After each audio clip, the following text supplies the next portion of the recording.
আসসালামু আলাইকুম প্রিয় অষ্টম শ্রেণীর শিক্ষার্থীরা, আজকে আমরা তোমাদের পেজ নাম্বার 109-এর পাঠ্যবইয়ের এই শূন্যস্থানটা পূরণ করব।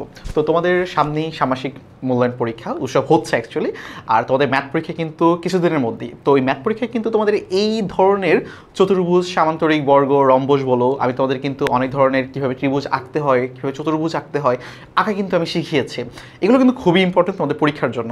তো এই শূন্যস্থানটা আমার মনে হলো তোমাদের করিয়ে দিই, যেহেতু ক্লাসে আই থিঙ্ক এটা করানো হয় না, তোমাদের আমি এইচডাব্লিউ দিয়েছিলাম, তো এটা একটু করিয়ে দিই, ইম্পর্টেন্ট শূন্যস্থানটা। চলো সলভ করি। তবে এই শূন্যস্থান পূরণ করতে করতে তোমার যে এলিমেন্টগুলো দরকার হবে সবগুলো কিন্তু আমি সুন্দর করে বুঝিয়েছিলাম, এই জন্য বলেছিলাম তোমরা এটা করে ফেলো। চলো এবার আমরা শুরু করি এটা।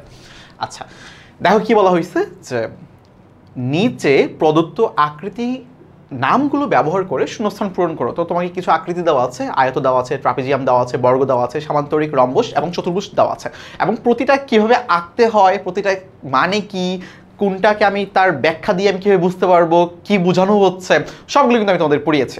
তো চলো এবার হচ্ছে শূন্যস্থান পূরণ করে ফেলে।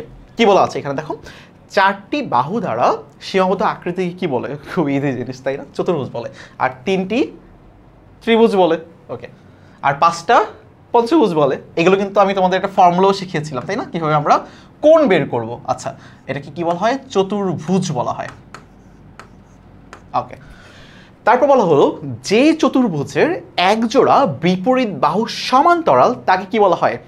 ট্রাপিজিয়াম বলা হয়। আমরা ট্রাপিজিয়াম আঁকা শিখেছিলাম না, যে এটা হচ্ছে আমাদের ট্রাপিজিয়াম। তাদের দেখো এক জোড়া, মানে এই যে এটা আর এটা হচ্ছে সমান্তরাল, আর এই দুজন সমান্তরাল নয়। তাহলে যারা এক জোড়া মানে কি? দুইটা দেখো সমান্তরাল, এই যে বিপরীত বাহু, এবং তারা বিপরীত বাহু, তাকে আমরা কি বলবো? ট্রাপিজিয়াম। তো চতুর্ভুজের কাজ আমার এখানে শেষ হয়ে গিয়েছে, আর এখানে হচ্ছে ট্রাপিজিয়াম হবে, ট্রাপিজিয়াম, তাই তো? তাহলে ট্রাপিজিয়ামের কাজও আমার শেষ। তারপর বলা আছে ট্রাপিজিয়ামের দুই জোড়া বিপরীত বাহু সমান্তরাল হলে সেটিকে আমরা কি বলবো? সেটিকে আমরা বলি হচ্ছে সামান্তরিক। তো দেখো দুই জোড়া মানে এইটাও সমান্তরাল হবে, এটা এখানে জাস্ট এটা ছিল না, এটাকে মনে করো কেটে আমি এখানে নিয়ে আসছি, এইরকম আর কি। এই দেখো এটা কি হবে? এটা সামান্তরিক হবে, সামান্তরিক, ওকে। আচ্ছা আবার সামান্তরিকের একটি কোণ যদি আমার সমকোণ হলে তখন আমরা কি বলবো? তখন আমরা কি বলবো? আয়ত। দেখো সামান্তরিকের কোণগুলো যদি সমকোণ হয়ে যায়, এই কোণগুলো যদি 90 ডিগ্রি হয়ে যায়, তখন আমরা এটাকে কি বলবো? আয়ত বলবো, ওকে। তারপর বলা হয়েছে আয়তের সন্নিহিত বাহু সমান হলে তাকে আমরা কি বলবো? বর্গ বলবো। যেমন দেখো একটা আয়ত, তার মনে করো সবগুলো বাহুই কি সমান এবং কোণগুলো কি 90 ডিগ্রি, তখন আমরা কি বলি? এটাকে বর্গ। তখন আমরা এটাকে বলি হচ্ছে বর্গ।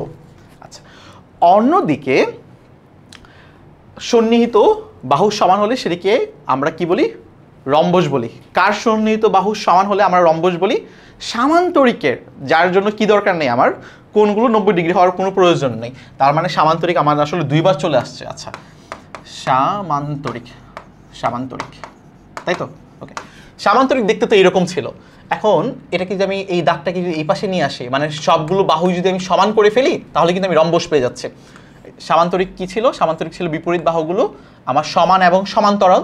আর রম্বস কি হবে? রম্বস হবে হচ্ছে তোমার প্রতিটা বাহু সমান এবং সমান্তরাল, এবং কোণগুলো কি হবে না? তোমার 90 ডিগ্রি হবে না। যদি রম্বসের কোণগুলো 90 ডিগ্রি হয়ে যায় তখন আমরা কি বলি? বর্গ বলি। দেখো এখানে কি বলা হয়েছে, ওকে। অন্যদিকে সামান্তরিকের সন্নিহিত বাহু সমান হলে সেটি হবে রম্বস, এবং এত এর একটি কোণ সমকোণ হলে তাকে বর্গ বলে। এখানে কি হবে? কত এর একটি কোণ সমকোণ হলে তাকে আমরা বর্গ বলবো, রম্বসের, তাই না? কারণ কি রম্বসের প্রতিটা বাহুই কি আসলে কি সমান, প্রতিটা বাহুই আসলে সমান, এবং বর্গেরও প্রতিটা বাহু সমান। রম্বস আর বর্গের মধ্যে তফাৎটা কোথায়? তফাৎটা হচ্ছে কোণে, যে বর্গের প্রতিটা বাহু বা প্রতিটা কোণগুলো কি 90 ডিগ্রি, কিন্তু রম্বসের কোণগুলো একটাও কি 90 ডিগ্রি না। যদি রম্বসের কোণগুলো 90 ডিগ্রি হয়ে যায় তখনই আমরা এটাকে কি বলি? বর্গ, রাইট?